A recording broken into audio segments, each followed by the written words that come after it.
जय श्री कृष्ण। एक बार फिर स्वागत है आपका आपके अपने चैनल पर जिसका नाम है सनातन संघ। मित्रों, आज हम अपने दूसरे अध्याय के 4 श्लोक का ज्ञान प्रस्तुत करने जा रहे हैं जो भगवान कृष्ण के द्वारा कहे गए हैं। तो आइए सुनते हैं। बुद्धि युक्तो जहातिह उभे सुकृत दुष्कृते तस्माउद्योगाय युज्यस्व योगः कर्मसु कौशलम।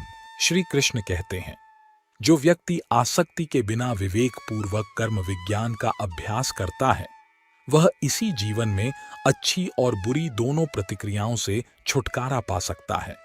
इसलिए योग के लिए प्रयास करें जो कुशलता पूर्वक उचित चेतना में काम करने की कला है।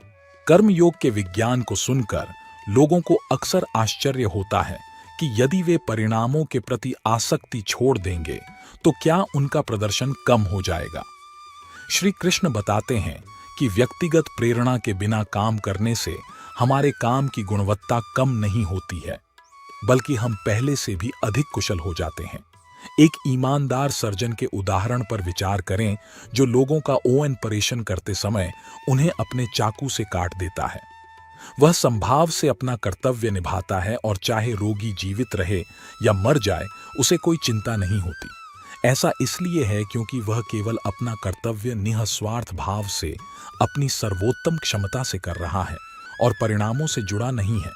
इसलिए भले ही ऑपरेशन के दौरान मरीज की मृत्यु हो जाए, सर्जन को हत्या का दोषी महसूस नहीं होता है। लेकिन उसी सर्जन के इकलौते बच्चे का ऑपरेशन करना पड़े तो उसकी हिम्मत नहीं होती। परिणामों के प्रति लगाव के कारण उसे डर है कि वह कुशलता से ऑपरेशन नहीं कर पाएगा और इसलिए वह दूसरे सर्जन की मदद लेता है। इससे पता चलता है कि परिणामों के प्रति लगाव हमें अधिक कुशल नहीं बनाता है, बल्कि लगाव हमारे प्रदर्शन पर प्रतिकूल प्रभाव डालता है।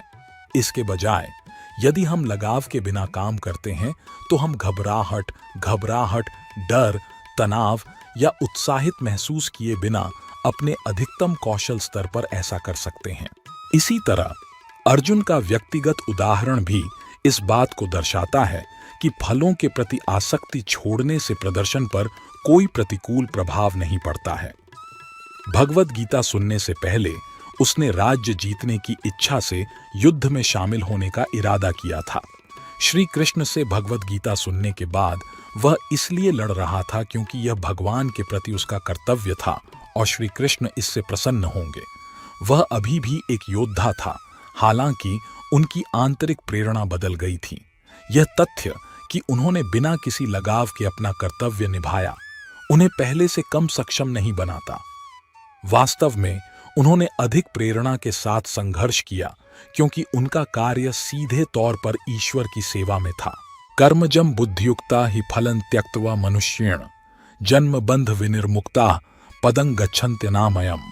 श्री कृष्ण कहते हैं, बुद्धि की समता से संपन्न बुद्धिमान कर्मों के फल के प्रति आसक्ति को त्याग देते हैं जो व्यक्ति को जीवन और मृत्यु के चक्र में बांधते हैं।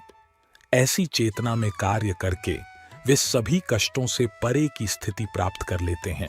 श्री कृष्ण कर्मों के फल की आसक्ति के बिना कर्म करने के विषय पर व्याख्या करना जारी रखते हैं और कहते हैं कि यह व्यक्ति को दुख से परे की स्थिति में ले जाता है। जीवन का विरोधाभास यह है कि हम सुख के लिए प्रयास करते हैं लेकिन दुख पाते हैं।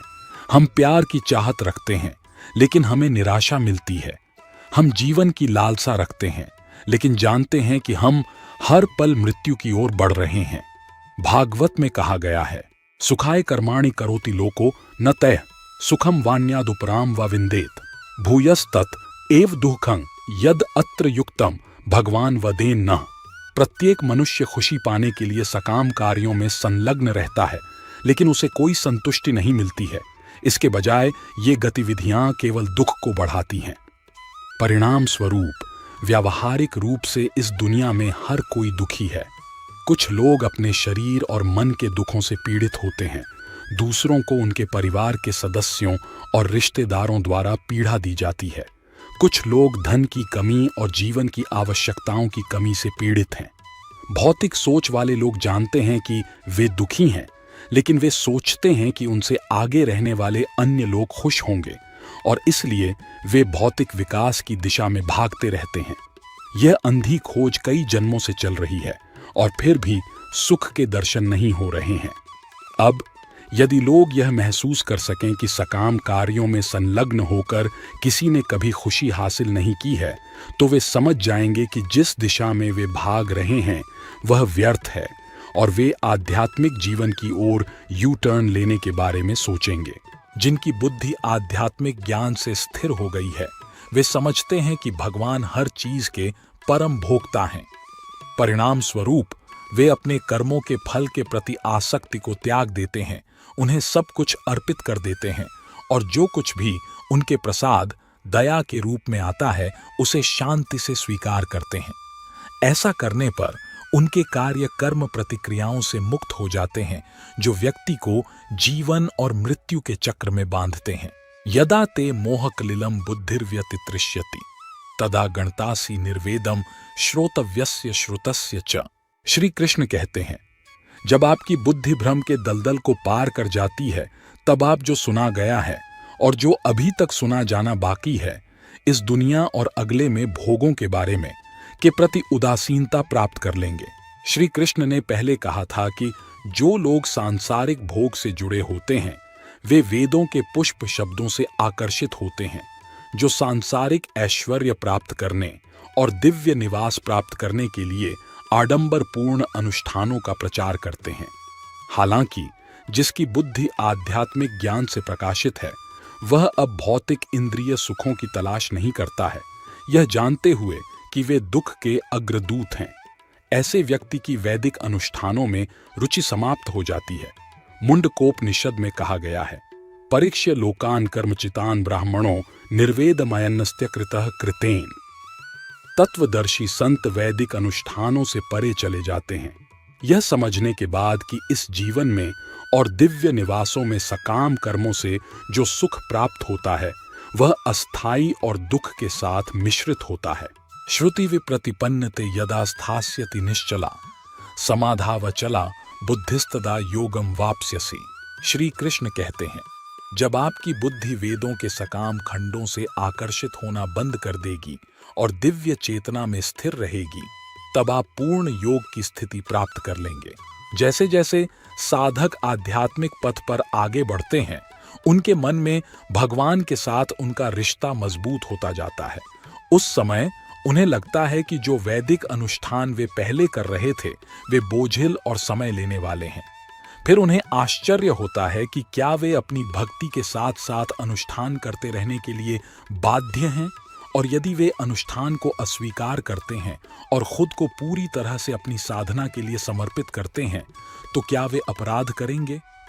ऐसे लोगों को इस श्लोक में अपने संदेह का उत्तर मिलेगा। श्री कृष्ण कहते हैं कि वेदों के सकाम खंडों से आकर्षित हुए बिना साधना में स्थिर रहना कोई अपराध नहीं है, बल्कि यह एक उच्च आध्यात्मिक अवस्था है। 14वीं शताब्दी के प्रसिद्ध संत माधवेंद्र पुरी इस भावना को बहुत सशक्त ढंग से कहते हैं। वह एक वैदिक ब्राह्मण थे और व्यापक अनुष्ठानों में संलग्न रहते थे, लेकिन फिर संन्यास त्याग आदेश ले लिया और पूरे दिल से श्री कृष्ण की भक्ति में लगे रहे। अपने बाद के जीवन में उन्होंने लिखा, संध्या वंदना भद्रमस्तु भवते भोः स्नान तुभ्यं नमः भो देवाः पितरश्च तर्पण विधौ नः क्षमाः क्षमायातम यत्र क्वापि निषद्य यादव कुलोत्तस्य कंसद्विषः स्मर ए युवम स्मराम घम हरामि तदलम मन्ये कि मन्येन में। मैं सभी प्रकार के अनुष्ठानों के लिए माफी मांगना चाहता हूं, क्योंकि मेरे पास उनका सम्मान करने का समय नहीं है। तो प्रिय संध्या वंदन पवित्र धागा प्राप्त करने वालों द्वारा प्रतिदिन 3 बार किए जाने वाले अनुष्ठानों का एक सेट, पवित्र स्नान, दिव्य देवताओं के लिए बलिदान, पूर्वजों को प्रसाद आदि, कृपया मुझे क्षमा करें। अब मैं जहां भी बैठता हूं, मैं कंस के शत्रु परम भगवान श्री कृष्ण को याद करता हूं, और यही मुझे भौतिक बंधन से मुक्त करने के लिए पर्याप्त है। श्री कृष्ण ने इस श्लोक में दिव्य चेतना में स्थिरता की स्थिति को संदर्भित करने के लिए समाधव अचला शब्द का उपयोग किया है।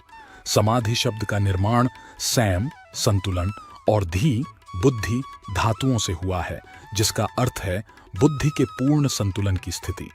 जो व्यक्ति उच्च चेतना में स्थिर है, भौतिक आकर्षण से अप्रभावित है, वह समाधि या पूर्ण योग की स्थिति प्राप्त करता है।